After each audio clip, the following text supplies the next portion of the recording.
안녕하세요. 저는 자영업과 임대업을 하고 있는 40대 여성입니다. 제가 이렇게 사연을 보내게 된 것은 저의 기막힌 결혼 생활 때문입니다. 겨우 1년 남짓한 결혼 생활이었기에 돌싱이라고 해도 될지 모르겠지만 어쨌든 저는 1년의 결혼 생활을 끝으로 다시 혼자가 되었네요. 늦은 나이에 노처녀 생활을 청산하여 행복해하던 게 엊그제 같은데 이제는 그런 꿈도 행복도 모두 신기루가 되었네요. 지금 와서는 후회와 원망만 남아있지만 그렇다고 그 일로 계속 힘들어할 수는 없다는 생각에 저도 털어버리고 새 출발을 하고 싶어 사연을 보내게 되었습니다. 지금은 제가 가게 운영도 하고 건물도 한 채 가지고 있고 돈 걱정 없이 여유가 있지만 어릴 적 저희 집은 찢어지게 가난했습니다. 나라에서 공짜로 주는 급식을 먹고 교복 살 돈도 없어서 남이 입던 사이즈도 맞지 않는 중고 교복을 얻어 입고 다녔었죠. 날 때부터 가난했던 탓에 저는 돈 때문에 서러운 일이 너무 많았어요. 겨우 사탕 하나 값 때문에 또래 아이들에게 무시를 당하고 가난한 집 아이라는 이유로 어른들에게 의심을 사고 손가락질 당하는 일들도 있었죠. 그렇게 돈이 없어서 무시당하고 서러운 일을 당할 때마다 저는 꼭 돈을 벌고 싶었습니다. 그래서 어릴 적 제 꿈은 늘 부자가 되는 거였어요. 뭐로 가도 서울만 가면 된다고 공부는 못했지만 어떻게든 돈을 벌어야겠다는 생각을 하고 있었죠. 소질이 없어서 그런지 환경이 받쳐주지 않아서 그런지 몰라도 제가 성적이 좋았던 적은 한 번도 없었지만 그래도 돈 계산에는 밝았던 저는 돈 앞에서는 막히는 법이 없었어요. 뭘 봐도 돈으로만 보이고 돈 벌 궁리만 하며 살다 보니 자연스럽게 돈을 모으며 살았던 것 같습니다. 상고를 나와 이른 취업으로 돈을 벌기 시작하면서부터는 월급의 90%를 적금을 할 정도로 악착같이 돈을 모았어요.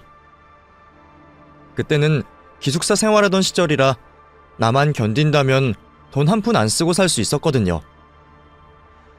회사에서 주는 밥 먹고 회사에서 지내면서 다른 군것질 안 하고 옷 안 사 입었더니 따로 드는 돈은 별로 없었습니다. 어쩔 수 없이 매달 써야 하는 생필품들은 있었지만 그것도 늘 아끼고 아껴가면서 돈을 모아갔어요. 그렇게 월급의 거의 전부를 모으다 보니 저는 몇 년 사이에 큰 돈을 만들 수 있었습니다. 돈이 돈을 모은다는 게 맞는지 시드머니를 만들고서야 저는 본격적으로 큰 돈을 만들 수 있었어요. 투자도 하고 사업도 하면서 돈을 점점 불려가기 시작했죠. 그러다 보니 없이 살던 예전이랑 많이 달라졌는데도 저는 늘 뭔가 허전함을 느꼈어요. 아직 이걸로는 부족하다 싶은지 저는 버는 돈을 쓰지도 않고 열심히 모으고만 있었습니다. 30이 다 되도록 제대로 된 옷 한 벌이 없었다면 믿어지시나요? 옷은 1년에 한 번 살까 말까 하고 그마저도 주변에서 나눠주는 옷을 받아 입곤 했었죠. 먹는 것도 크게 식탐이 있지 않고 김치만 두고도 잘 먹는 성격이라 식비도 크게 나갈 게 없었거든요. 그렇게 너무 악착같이만 살아서 그런 건지 저는 나이를 먹도록 결혼도 못하고 혼자였습니다. 물론 연애는 몇 번 해봤지만 그때마다 늘 결과가 좋지 않았네요. 남자들은 전부 저보다는 제 돈을 좋아했고 제가 돈이 좀 있다는 이유로 저한테 바라는 게 참 많았어요. 차 바꿔달라, 시계 사달라, 나한테 쓰는 돈도 아까워하는 제게 너무 뻔뻔하게 요구를 하더라고요. 결국 나를 이용만 하려는 남자들에게 시달리며 상처를 받았던 저는 그 후로 연애를 아예 접어버렸습니다. 남자 잘 만나서 결혼할 거라는 생각보다는 돈을 벗삼아서 돈만 믿고 살아야겠다 싶었죠. 그렇게 누구도 믿지 못하고 혼자 악착같이 살았던 저는 그렇게 모은 돈으로 저희 부모님께 집을 사드리고 제 앞으로 건물까지 샀습니다. 하지만 저는 여전히 혼자였고 그 사이 30 후반의 노처녀가 되어 있었어요. 저처럼 싱글로 살겠다던 친구들마저 하나둘씩 늦은 결혼을 해버리고 결국 남은 건 저 하나였네요. 다들 결혼해서 가정 꾸리고 사는 모습이 부럽기도 했지만 저는 많은 욕심을 바라지 않기로 했습니다. 나한테는 결혼의 행복보다는 돈이 주는 행복이면 그만이라 생각하며 결혼 생각은 아주 접어버렸죠. 혼자 지내서 그런지 노처녀 히스테리 부린다는 소리만 듣고 삶의 낙이라고 할 만한 건 별로 없었지만 저는 사람마다 분수에 맞는 삶이 있는 거라 생각하며 겸손하려 했습니다. 그러다 어느 날 제가 사고가 나는 일이 벌어졌어요. 늦은 밤 집으로 돌아가는 길에 신호에 맞춰 정지선에 멈춰선 제 차를 뒤에서 박았더라고요. 늦은 시간에 사고가 나는 바람에 다른 차도 없어서 무서웠는데 하필이면 사고를 낸 상대 차량 운전자가 우락부락한 남자였습니다. 같이 타고 있던 일행들까지 전부 떡대가 있는 불량배들 같더라고요. 아줌마! 운전을 그딴 식으로 하면서 차를 끌고 다녀? 갑자기 멈춰 세워서 우리가 박았잖아. 이제 어떻게 할 거야? 아니나 다를까 그 사람들은 자기들이 크게 다쳤다며 제게 치료비를 명목으로 협박을 해오고 있었습니다. 하필이면 유동인구도 없고 늦은 시간이라 저를 도와줄 사람은 아무도 없어 보였어요. 경찰에 신고하려고 했지만 그 사람들에게 휴대폰까지 뺏기는 바람에 저는 꼼짝없이 그 사람들에게 시달려야만 했습니다. 너무 무섭고 두려워서 그 자리를 피하고만 싶었죠.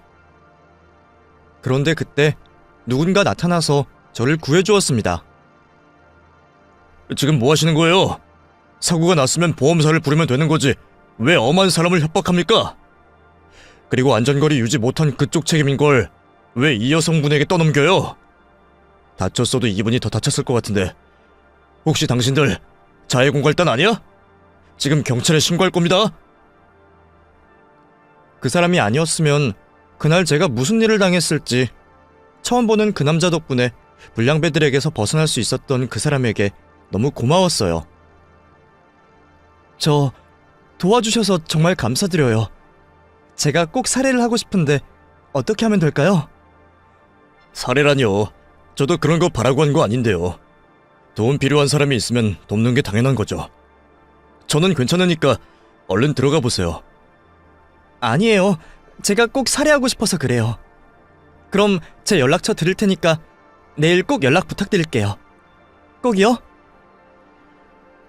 살해는 필요 없다며 마다하는 남자였지만 꼭 보답을 하고 싶었던 저는 그 남자에게 식사 대접을 하기로 했습니다. 그리고 그게 인연이 되어 저희는 그 후로 연인으로까지 발전을 하게 되었죠. 사실 처음부터 그 사람과 제가 잘 될 거라는 생각은 하지 못했어요. 도와주신 분께 당연히 호감은 있었지만 못해도 저보다 대여섯 살은 어려 보이는 얼굴에 아예 그런 쪽으로는 생각도 못 해봤어요. 그런데 나이를 알고 나니 그 사람이 저와 동갑이라고 하는 거였죠. 같이 있으면 제가 누나인 것 같은데도 나와 동년배라고 하니 앳된 얼굴이 정말 동안이다 싶더라고요. 그래서 처음에는 동생인 줄 알고 아예 남자로서 생각이 없던 저도 그제서야 생각이 달라졌습니다. 그 후 제가 좋다며 먼저 고백을 해온 탓에 저도 완전히 마음을 열게 되었네요. 남자친구는 모든 게 완벽한 남자였습니다. 미국에서 대학을 졸업하고 사업을 한다는 그 남자는 재력도 있었고 재력만큼이나 여유 넘치며 매너도 참 좋았어요. 그래서 그런지 그동안 제가 만났던 남자들과 달리 제게 무척이나 잘해주었습니다. 고급 레스토랑에 비싼 선물까지 저는 처음으로 대우를 받는 것 같았죠. 처음에는 이런 사람이 나를 좋아한다는 게 믿어지지 않을 정도였어요. 저는 그런 그 사람의 모든 행동이 다 진심처럼 느껴졌고 저 역시도 그 사람에게 진심을 다할 수밖에 없었습니다. 이제는 결혼을 생각해볼 정도로 마음이 깊어졌던 그때에 남자친구가 제게 충격적인 이야기를 전했습니다. 사실 나 자기한테 거짓말한 게 있어. 나 사실 자기랑 동갑 아니야. 나 자기보다 6살 어려. 뭐? 연하였다고? 근데 왜 나이를 속였어? 내가 어리다는 걸 알면 자기가 나를 안 만나줄까봐 그랬지. 미국에서야 이 정도 나이 차이는 아무것도 아니지만 한국은 좀 보수적인 면들이 있잖아. 그래서 나이로 나를 판단하기 전에 내 진심을 먼저 보여주고 싶었어. 나한테 나이는 중요하지 않아. 나는 정말로 자기를 많이 사랑하고 있어. 동안인 얼굴이 신기하다 싶으면서도 그동안 어른스러운 모습들을 보여준 탓에 연하일 거라는 생각은 못했습니다. 그래서 한참 어리다는 말은 정말 충격적이었지만 그것도 저를 위해서 어쩔 수 없는 거짓말이었다는 얘기에 저는 그 사람을 나무랄 수 없었어요. 게다가 그런 나이 차이는 아무것도 아닐 정도로 저를 사랑한다는 말에 결국 저도 완전히 그 사람을 믿게 되었죠. 그렇게 저희는 결혼을 약속하게 되었고 미국에 계시는 시부모님을 모시고 결혼식까지 무사히 올리게 되었습니다. 그리고 그 후 저는 한강이 보이는 남편 명의의 고급 빌라로 이사를 하게 되었죠. 저희들은 커다란 웨딩 사진이 걸린 신혼집에서 행복한 신혼을 즐기게 되었습니다. 매일 아침 한강을 보며 일어난다는 게 참 기분 좋은 일이더라고요. 나도 그동안 열심히 살았다고 생각했는데 비싼 집에 사는 기분은 다르구나 싶었습니다. 제가 그동안 졸부처럼 돈을 모으면서도 빈티나게 살았다면 남편은 날 때부터 여유로운 집안에서 한 번도 고생이라고는 모르고 살았던 사람 같았어요. 연애 때에도 씀씀이가 호탕하다는 건 알고 있었지만 가난한 시절이 몸에 배어 늘 저렴한 것만 찾는 저와 달리 남편은 먹는 것, 입는 것 전부 좋은 것들로만 누리고 싶어 했고 저한테도 그러기를 권했거든요. 이게 뭐야? 이런 브랜드는 처음 보네? 어디서 샀어? 어디서 사긴 그냥 마트에서 샀지. 세일하는 거 제일 싼 거로 산 거야. 그럼 자기는 여태껏 이런 거 먹었어? 이거 뭐 얼마 난다고 그 돈 아껴. 사람 입에 들어가는 거는 뭐든 좋아야 해. 나는 먹는 브랜드가 따로 있거든. 그건 맛도 영양도 훨씬 좋아. 이런 마트표 음식이랑은 비교가 안 되지. 당신도 여유 있을 만큼 있는 사람이 왜 이렇게 궁색해? 내가 궁색해? 그런가? 그냥 나는 싼 거만 사다 버릇하니까 아무래도 못 살던 시절 버릇이 남아있나 봐. 이제는 그러지 마. 당신은 귀한 사람이야. 앞으로는 나랑 같이 좋은 것만 먹고 좋은 것만 누리자. 제게 좋은 것만 주고 싶다며 가진 만큼 누리자고 말하는 남편의 말이 굉장히 이질적으로 들리면서도 그 말이 고맙기도 했습니다. 여태 악착같이 돈 벌어서 모으면서 이 정도 여유를 가졌는데도 그동안 저는 제게 늘 인색했거든요. 저한테 누리면서 살으라는 말을 해준 사람도 딱히 없었죠. 부모님께도 집을 사드렸지만 저희 부모님도 여전히 비닐봉지 한 장까지 아끼면서 사시고 저도 명품은커녕 세일을 하지 않으면 음식도 사 먹지 않을 정도로 짠순이처럼 살았으니까요. 그랬으니 가진 것 없이 태어난 제가 이 정도로 돈을 모을 수 있었던 거겠지만 여유를 가진 뒤에도 저는 여전히 가난했습니다. 그런 제가 남편과 지내면서 많이 달라지기 시작했죠. 먹는 것도 전부 유기농에 백화점 과일들을 사 먹게 되었고 샴푸도 제일 싼 게 아닌 향이 좋고 고급지고 비싼 것도 써보고 남편을 따라가려니 생활비가 빠듯해지고 가랑이가 찢어질 것 같았지만 우리는 좋은 것을 누려야 한다는 남편의 말이 참 와닿았어요. 그래, 나도 이제는 행복해질 때가 되었다 생각하며 앞으로는 남편과의 행복만 생각하려 했죠. 하지만 그런 남편에게 맞추기에는 제가 너무 모자란 사람이었던 모양인지 늘 고마워하는 저와 달리 남편은 제게 점점 불만이 생기기 시작했어요. 그건 신혼을 시작하고 얼마 지나지 않아서부터였습니다. 여보, 이게 뭐야? 응? 뭐가? 아니, 화장실에 머리카락들이 너무 많잖아. 샤워하고 나오면 제대로 치워야지. 머리카락이라니? 나 아까 다 정리하고 나왔는데? 그럼 이건 뭐야? 이건 뭐 남의 집 머리카락이야? 아니면 우리 몰래 손님이라도 왔었어? 아니, 나는 분명 잘 치우고 나온 것 같은데. 미안해, 내가 못 봤나 봐. 당신 설마 벌써 눈이 침침해? 이게 안 보인다고? 그런가? 나 정말 눈이 안 좋은가? 하긴 자기도 나이가 있는데 그럴 수도 있지. 그러지 말고 병원 한번 가봐. 그럴게. 아무튼 미안해 여보. 저도 나름 깔끔한 성격인데다가 10년 넘게 혼자 살면서 들인 버릇이 있기에 깨끗하게 잘 쓰고 있다고 생각했는데 남편과 같이 살기 시작하니 제가 몰랐던 실수들이 하나둘씩 드러나기 시작했어요. 처음에는 수채구멍에 가득 찬 머리카락들이었고 그 다음에는 작은 얼룩이나 빨래 실수들이었습니다. 청소를 꼼꼼히 했다고 생각했는데도 남편이 확인해보면 여기저기 먼지들이나 얼룩이 잔뜩 있었고 제가 잘 빨았다고 생각한 빨래들에 정체를 알 수 없는 얼룩들이 묻어있곤 했어요. 그것도 전부 제가 아닌 남편이 발견한 것들이었죠. 저도 그 상황이 당황스럽기는 마찬가지였습니다. 제가 남편보다 한참 나이가 많다곤 해도 그래봤자 이제 겨우 40인데 설마 벌써 깜빡깜빡하고 실수를 하려나 싶어서요. 결혼 전까지 혼자 살 때에는 그런 일들이 한 번도 없었기 때문에 더 이상하기만 했습니다. 제 스스로도 이해를 못할 정도로 당황스러웠던 탓에 저도 처음에는 혹시 남편이 나를 놀리려고 장난을 치나 싶은 생각까지 할 정도였어요.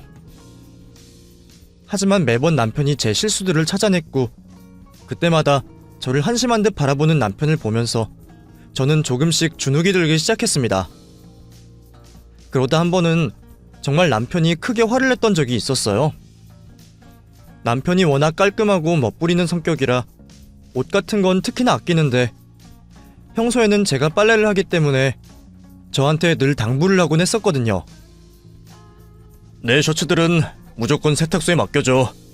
괜히 당신이 손빨래하지 말고. 나 옷 정말 아끼는 거 알지? 부탁 좀 할게. 그날도 저는 분명 남편의 부탁대로 세탁소에 맡겼던 것 같은데 무슨 일인지 남편이 아끼던 셔츠 한 장이 세탁기에서 나오더라고요. 실크 제품이라 물로 빨면 우그러들고 난리가 나는데 걸레들과 함께 세탁기에 들어갔다 나온 셔츠는 완전히 만신창이가 되었습니다. 분명 세탁소에 맡길 때까지 몇 번이나 확인을 했는데 이게 왜 여기 들어있지? 저는 귀신이라도 본 것처럼 너무 놀랐어요. 몇 번을 다시 생각해봐도 정말 내가 넣은 적이 없는 것 같은데 이게 왜 세탁기 안에서 나오는지 정말 귀신이 고칼 노릇이었죠. 하지만 그날 하루 종일 집에는 저밖에 없었고 설령 남편이 같이 있었다고 한들 남편이 자기 옷을 자기 손으로 망칠 이유는 없겠죠. 결국 범인은 나밖에 없는데 내가 정말 이런 실수를 했다니 저는 도저히 믿기지 않았습니다. 그리고 이 일을 남편이 알게 되면 남편에게 듣게 될 원망이 너무 두려웠죠. 그래서 그 일을 숨기고 싶었지만 제가 숨기거나 똑같은 옷을 사놓기도 전에 남편이 먼저 그 사실을 알아차렸습니다. 퇴근하자마자 그 옷부터 찾는 남편이 제가 구석에 숨겨둔 셔츠를 발견했거든요. 이게 뭐야? 당신 설마 이 옷 물빨래 했어?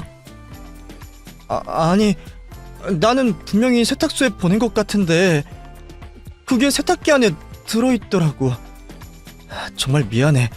내가 다시 사줄게. 어? 대체 뭐가 문제야? 당신 정말 왜 이래? 내가 그렇게 당부를 했는데 그것 하나 지켜주기가 어려워? 내가 많은 것 바란 것도 아니고 그냥 세탁소에 맡겨달라고 했잖아. 그래. 그래서 나도 분명히 세탁소에 맡겼다니까. 근데 이상하게 그게 세탁기 안에 있지 뭐야. 뭐야? 그럼 뭐 도둑이 우리 집에 들어와서 일부러 이런 짓이라도 했다는 거야? 그건 아니지. 그럼 당신이 한 짓이 맞잖아. 여보, 왜 부정을 해? 자기 실수를 인정하고 받아들일 줄도 알아야 어른 아니야? 나도 핑계를 대겠다는 게 아니라 정말 이해가 안 돼서 그래. 당신이 생각해봐도 그렇잖아. 내가 바보도 아니고 이런 실수를 왜 하겠어. 그거야 사람이 하는 일이니 모르는 거지. 빨래하다가 잠깐 다른 생각을 했을 수도 있고 실수를 하는 게 사람이잖아. 그런가? 아무튼 미안해. 옷은 내가 새로 사줄게. 내가 지금 겨우 이딴 옷 하나 때문에 이러는 것 같아? 나는 당신한테 실망한 거야. 지금도 봐봐. 그냥 미안하다고 진심으로 얘기하면 끝날 텐데 끝까지 인정 못하겠다는 것처럼 아무튼 미안하다고 그러잖아. 옷이야 다시 사면 되는 건데 나는 당신 태도가 좀 그렇다. 가끔 보면 당신은 나보다 연상이 아니라 연하 같아. 어릴 적에 가정교육을 제대로 못 받아서 그런가. 나도 이런 말까지 하고 싶진 않았지만 당신은 지금이라도 다시 배워야 할 게 많은 것 같아. 아무래도 내가 당신을 도와줘야지 안 되겠네. 남편은 제가 잘못을 인정하지 않고 변명만 한다며 제게 크게 실망했습니다. 제가 연상이라 어른스럽고 존경할 만한 부분들이 많아 반했던 건데 결혼을 하고 나니 자기가 10살짜리 애를 데리고 사는 것 같다며 한숨을 푹푹 내쉬곤 했었죠. 그럴 때마다 저는 정말 죽고 싶었습니다. 저는 남들에게 험한 쌍욕을 듣는 것보다 남편의 한숨을 듣는 게 더 괴로웠어요. 욕이야 기분이 나쁘고 말지만 남편이 저를 보며 이해를 못하겠다는 듯 한숨을 쉴 때면 어린 남편에게 혼나는 제가 한심하게 느껴졌거든요. 그렇게 저는 자존감이 점점 깎여갔습니다. 그래도 저를 이해해보겠다며 저를 달래주는 남편이 고마웠어요. 나 같아도 내 옷을 망가뜨리고 계속 실수만 하면 속상하고 화날 것 같은데 그런 저를 이해해보려고 노력해주는 게 다행이었죠. 제 스스로도 혹시나 젊은 치매인가 건망증인가 싶은 생각에 따로 검사를 받아보기까지 했었습니다. 스트레스 지수가 조금 높게 나오기는 했지만 다행히 다른 부분에는 전혀 이상이 없었죠. 그건 정말 다행이었지만 제게는 다행이 아니었어요. 차라리 외부적인 요인으로 내가 실수를 하는 거라면 고칠 수 있겠지만 정말 내 실수로 벌어진 일들이라는 건 답이 없다 싶었거든요. 저도 자꾸만 저를 탓하며 스스로 주눅이 들어가기 시작했습니다. 남편이 제 실수를 지적할 때마다 미안해서 죽을 것 같았고 꼼꼼하게 하지 못한 저를 자책하기 시작했어요. 싫은 소리 듣기 싫어서 몇 번이나 확인을 해보고 했는데도 이상하게 뒤돌아서면 실수투성이더라고요. 제 눈에는 보이지 않고 남편 눈에만 보이는 저의 잘못들에 저는 점점 더 작아질 수밖에 없었습니다. 그러다 보니 언젠가부터 남편은 제 행동 하나하나를 지켜보며 관리하기 시작했고 저는 작은 행동 하나에도 남편의 눈치를 보며 일을 하곤 했습니다. 여보, 나 이거 살까 말까? 이게 뭔데? 화장품? 왜? 필요한 거야? 선크림 쓰던 게 다 떨어져서. 선크림은 꼭 발라야지. 근데 저기 쓰는 거 좋은 거 맞아? 저번에 보니까 비싸기만 하고 영 별로인 것 같던데. 내가 추천해주는 걸로 사. 그럴까? 그래, 그래야겠다. 당신이 뭐든 나보다 잘 고르니까. 고마워. 고맙긴 뭘. 남편으로서 와이프한테 관심 가지는 게 당연한 거지. 화장품이나 생필품 하나 고르는 것부터 외출을 할 때 입을 옷까지 저는 전부 남편에게 물어보고 결정을 내리기 시작했고 그러다 보니 중요한 일을 결정해야 할 때에도 제 스스로를 믿지 못해 남편에게 조언을 얻곤 했어요. 그렇게 어느새 제 삶의 모든 부분은 제가 아니라 남편이 결정을 내리는 중이었습니다. 그때는 그게 이상한 줄도 모르고 의지할 수 있는 든든한 남편이 있어서 감사하다는 생각만 하고 있었죠. 그런데 남들이 보기에는 그런 제가 달라도 너무 달라졌다 싶었던 모양입니다. 가깝지 않은 남들이야 조금 변했네 하고 말 정도였지만 저와 가장 가깝고 거의 유일한 단짝 친구라고 할 수 있는 지윤이는 그런 저의 변화를 결코 달가워하지 못했어요. 저희가 연애를 할 때만 해도 좋은 사람을 만나서 다행이라던 지윤이는 결혼 이후 달라진 저를 이해하지 못했습니다. 영란아, 우리 전에 투자했었던 거 많이 오른 거 봤니? 그래서 나 이번에 차 바꾸기로 했잖아. 그때 네 말 듣고 안 넣었으면 후회할 뻔했어. 진짜 고맙다, 영란아. 뭐? 그게 올랐어? 넌 몰랐어? 수익 확인 안 해봤어? 얼른 해봐. 사실 나 그거 진작에 뺐어. 남편이 그거 별로라고 수익이 안 날 것 같다 그래서. 뭐? 네가 꼼꼼히 살펴보고 결정한 거라고 나보고도 넣으라 그러더니 네가 빼면 어떡해? 아니, 남편이 별로라고 하니까. 그래서 나는 저점일 때 빼서 손해만 봤지. 너도 혹시 모르니까 지금이라도 빼버려. 우리 남편 말 들어보니까 별로인 것 같아. 뭐가 별로라는 거야? 여기 우리 투자할 때만 해도 아무도 모르다가 지금은 우량주로 각광받고 있는데 이런 게 별로면 투자할 때가 있긴 하니? 네 남편이 주식을 좀 알기나 해? 우리 남편이야 뭐든 잘 알지. 얼마나 똑똑한데. 역시 미국에서 공부하고 온 사람은 뭐가 달라도 다른가 봐. 뭘 물어봐도 막힘이 없고 뭐든지 잘 알아. 그래서 나는 앞으로 투자든 뭐든 남편 말대로 하기로 했거든. 뭐? 너 설마 네 일 관련해서도 남편한테 물어보고 하는 건 아니지? 당연히 그렇게 하지. 부부끼리 중요한 일 상의하는 게 뭐 이상해?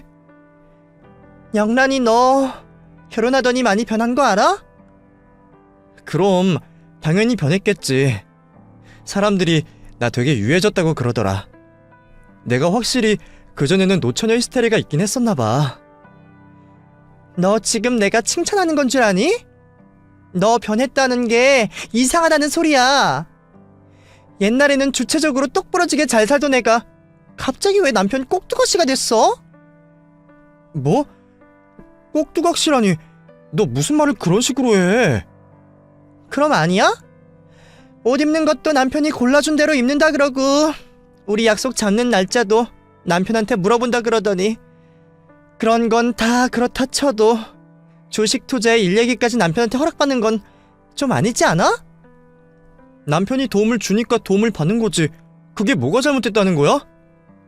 너도 결혼했을 때 남편한테 물어보고 안 했어?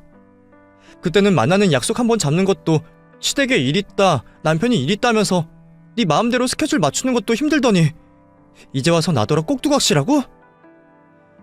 그것만 문제가 아니야.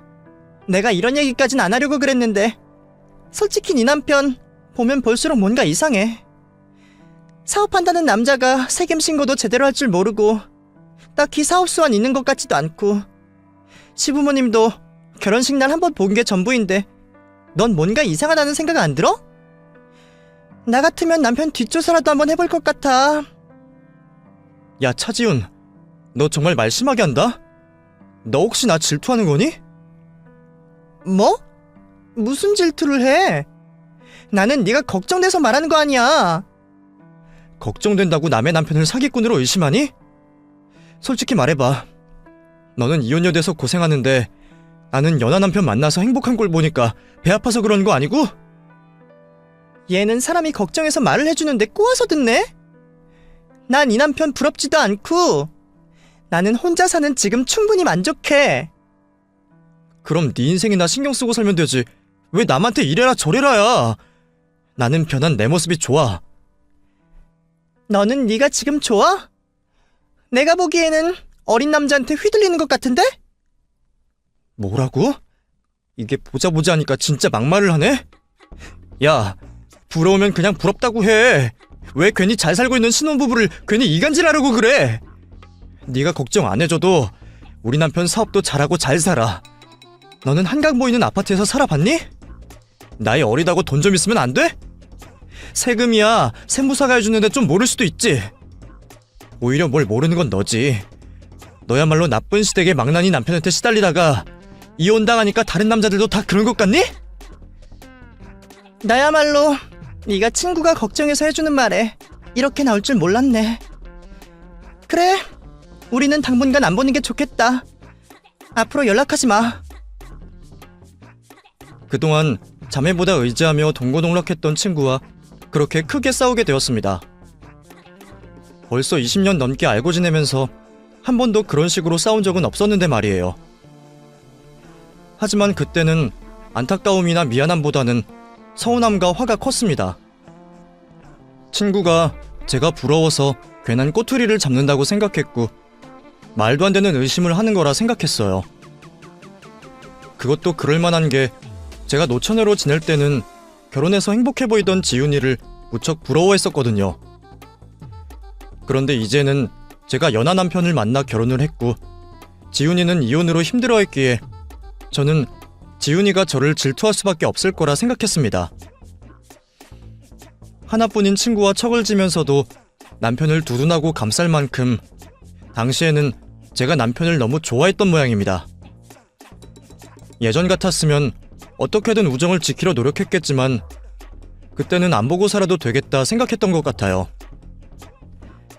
그전에는 지훈이가 없으면 나는 세상에 혼자일 거라는 생각에 친구의 존재가 누구보다 소중하다 생각했는데 이제는 남편이 있으니 저도 믿을 구석이 있어서 그랬었겠죠. 그만큼 남편을 의지하던 저는 어느새 남편 없이는 아무것도 못하는 사람이 되어 있었습니다. 그렇게 하나뿐인 친구와도 보지 않고 지낸 지 몇 달이 지났고 어느새 저희의 결혼 생활도 1년이 가까워지고 있었죠. 얼마 뒤면 결혼기념일을 보낼 생각에 저는 행복에 겨워 있었습니다. 그러던 어느 날 제 앞으로 편지가 한 통 날아왔어요. 보통 날아오는 우편물들은 고지서나 광고 우편들이 전부일 텐데 그 편지는 흰 봉투에 발신인도 없이 저희 집 주소와 제 이름으로 된 수취인만 달랑 있더라고요. 우체국 낙인도 없기에 누가 어떻게 가져다 놨는지도 모를 일이었죠. 우선은 제 이름이 적혀 있으니 제게 온 편지가 맞다 생각하며 저는 그 편지를 열어보게 되었습니다. 편지가 궁금해서 열어보았지만 적힌 필체라도 보면 누군지 알아볼 수 있지 않을까 싶었는데 심지어 그 편지는 전부 컴퓨터로 인쇄되어 있던 편지였어요. 분명 누가 제게 작정하고 보낸 편지라 생각할 수밖에 없었습니다. 그렇게 편지를 읽어내려간 저는 충격적인 편지 속의 내용에 기함할 수밖에 없었습니다. 편지 내용은 다름 아닌 제 남편을 고발하는 내용이었습니다. 편지의 발신인은 내 남편이 건실한 사업가도 아니고 유학파도 아니라며 돈 있는 연상들을 노려 결혼을 하고 그 여자들의 재산을 갈취하는 연상 킬러라고 말하고 있었어요. 처음에는 그 편지를 읽으면서도 누가 저를 놀리려는 줄만 알았습니다. 내가 남편을 겪은 게 있는데 설마 남편이 편지 속 사기꾼이라는 생각은 할 수가 없었어요. 그래서 편지 내용을 도저히 믿고 싶진 않았지만 내 남편의 얼굴이 나온 어느 지방대 졸업사진과 다른 결혼식에서 찍힌 남편의 사진을 보며 혹시나 이게 전부 거짓말은 아닐 수도 있겠다는 생각이 들었죠. 이 편지의 주인공이 누군지는 모르겠지만 한가한 사람이 괜히 심심해서 보낸 편지인 것 같지는 않았습니다. 편지를 읽으면 읽을수록 당황스러웠던 저는 그 편지 내용을 몇 번이나 들여다볼 수밖에 없었어요. 피해자가 몇이나 된다며 저더러 빨리 도망치라는 편지 발신인의 말에 저는 머릿속이 혼란스럽기만 했습니다. 내가 알고 있는 남편과 편지의 내용이 너무 다르다 보니 대체 뭘 믿어야 할지 모르겠더라고요.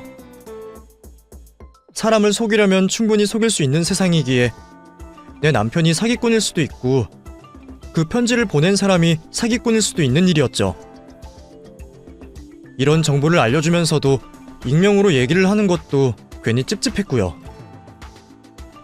하지만 이미 한번 판도라의 상자를 열어버린 이상 의심은 걷잡을 수가 없었습니다. 믿고 싶었던 저도 자꾸만 남편이 의심스러울 수밖에 없었거든요. 남편이 의심스러워진 저는 결국 그날 밤 남편의 휴대폰을 열어보기로 했습니다. 그동안 연애를 하고 결혼을 하는 동안 저는 남편의 휴대폰을 열어본 적이 없었어요. 늘 지문으로 잠궈두던 남편이 자기 휴대폰을 만지는 걸 유독 싫어했거든요. 그래서 저는 남편에게 술을 진탕 먹여 깊게 잠들게 할 생각이었어요.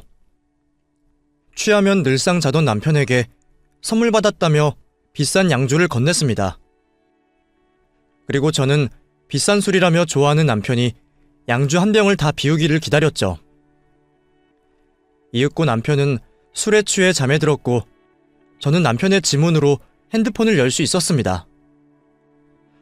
처음 휴대폰을 열었을 때는 생각보다 별게 없어서 나름 안도를 하기도 했던 것 같아요. 제가 제일 먼저 찾아봤던 게 사진이었거든요.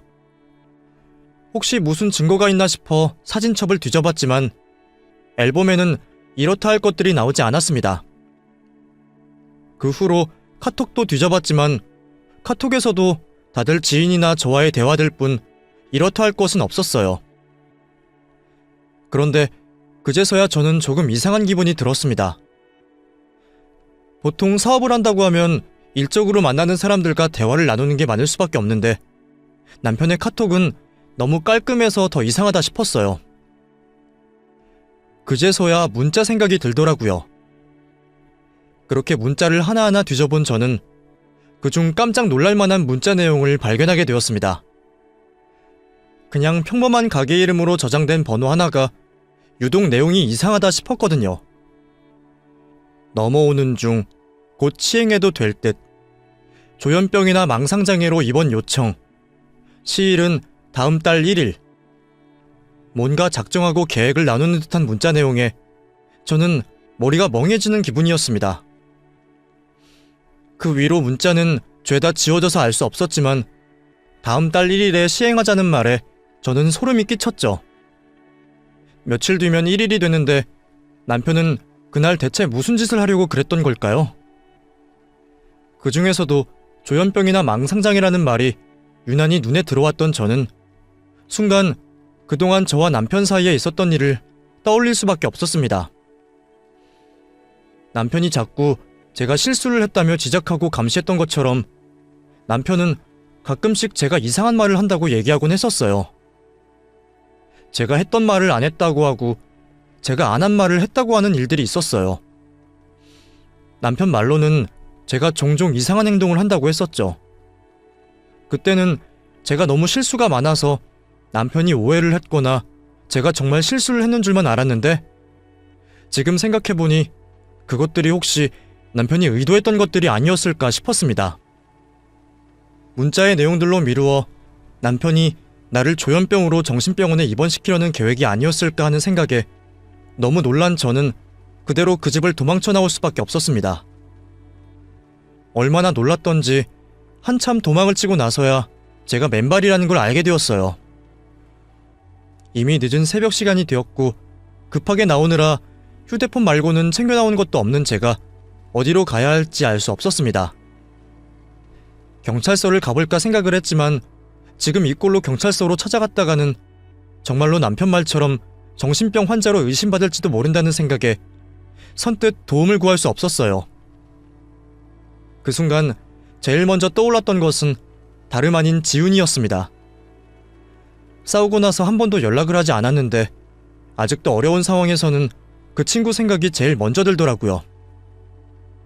그래서 저는 염치는 없었지만 지훈이에게 연락을 할 수밖에 없었습니다. 너무 늦은 새벽이라 자고 있을까 했지만 신호가 몇 번 가지 않아서 지훈이는 제 전화를 받았어요. 지훈아, 혹시 나 지금 너희 집에 가도 될까? 나 지금 갈 곳이 없어. 무서워, 지훈아. 나 좀 도와줘. 너 지금 어디야? 택시비 내줄 테니까 지금 당장 택시 타고 우리 집으로 와.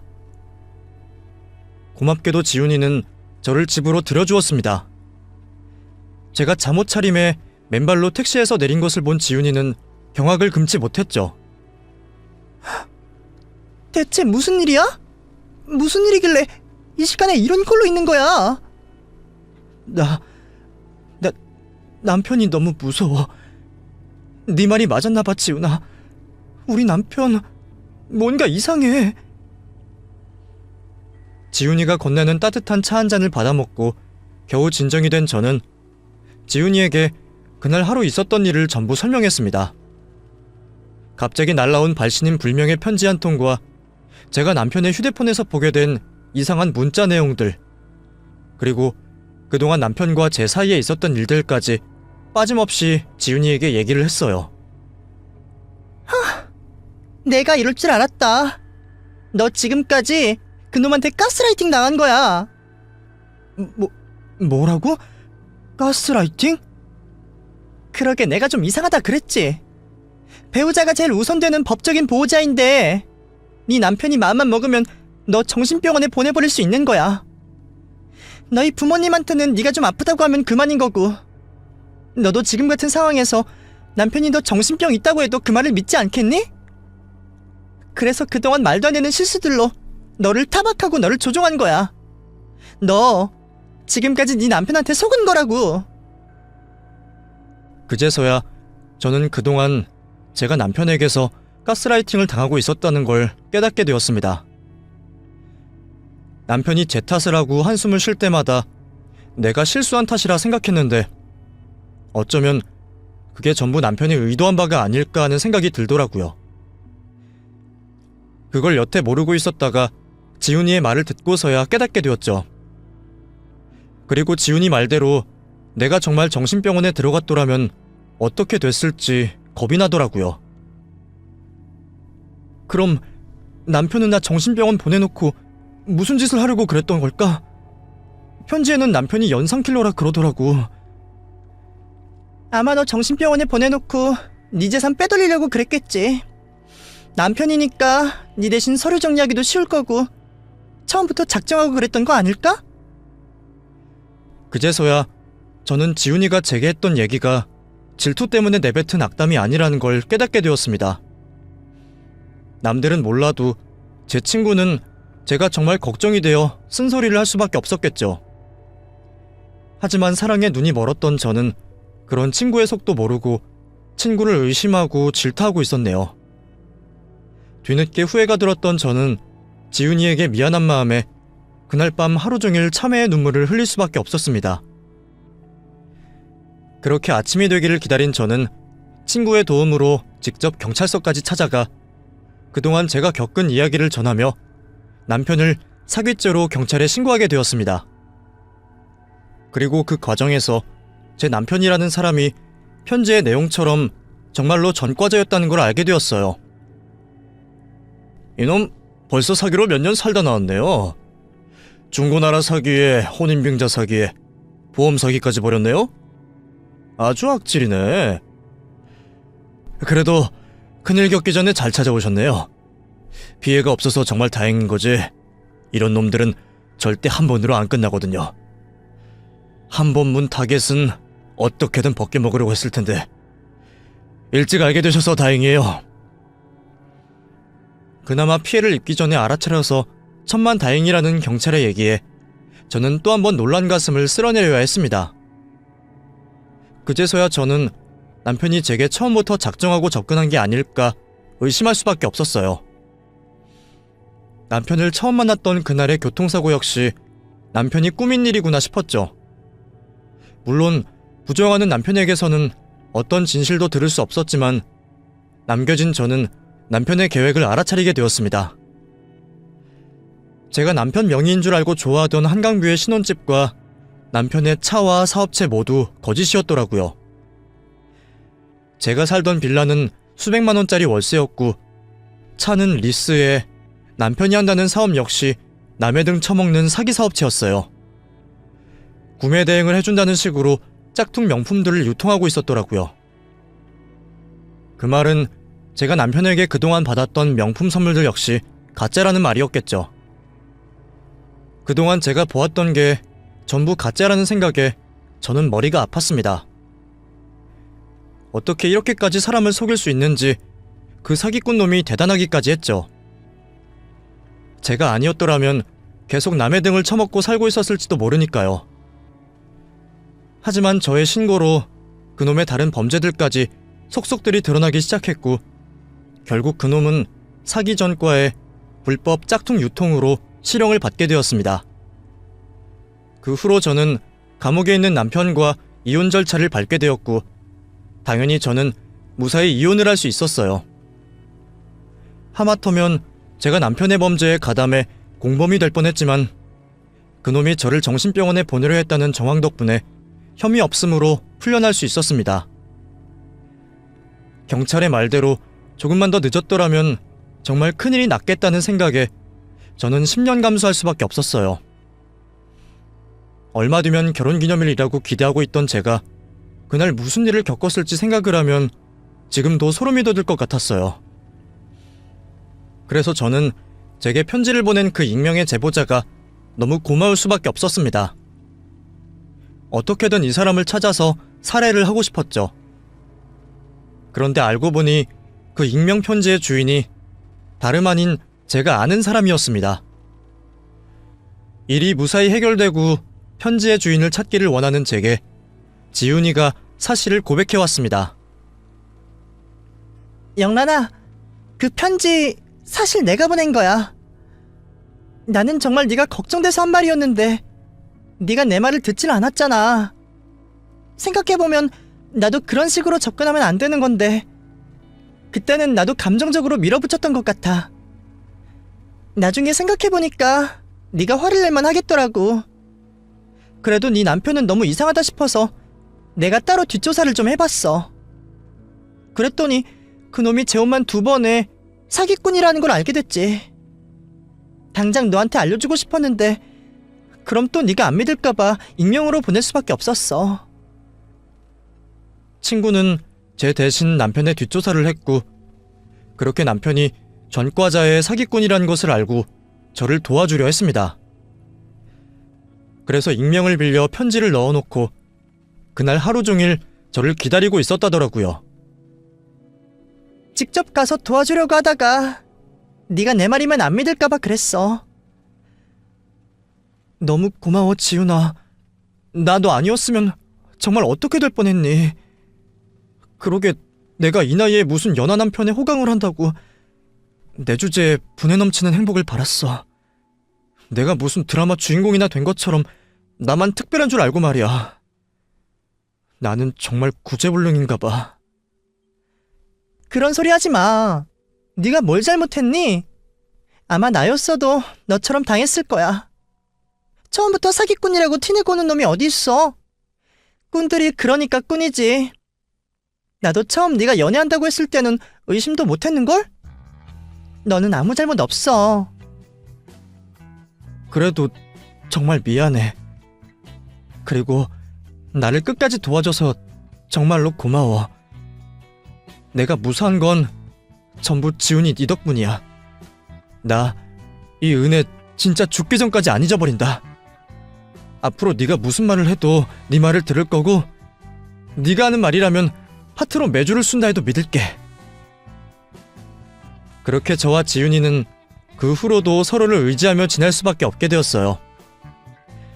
비록 충격적인 일을 겪기는 했지만 그것보다 훨씬 힘든 일을 많이 겪었던 제가 겨우 이런 일로 좌절하지는 않으려고 합니다. 어쩌면 이번 일로 저도 깨달은 게 있거든요. 하마터면 내가 벌어놓은 돈 하나도 써보지 못하고 엄한 놈한테 뜯길 뻔했는데 이제라도 그 돈을 내 마음대로 써봐야겠다 싶었어요. 죽을 때 싸들고 갈 수 있는 것도 아닌데 내가 내 자신에게 그동안 너무 인색했구나 싶더라고요. 나 스스로가 나를 아껴야 남들도 나를 존중한다는 생각을 이제야 깨닫게 되었습니다. 그래서 저는 앞으로 저를 사랑하며 살기로 했어요. 여러분들도 부디 자신을 사랑하시기를 바랄게요.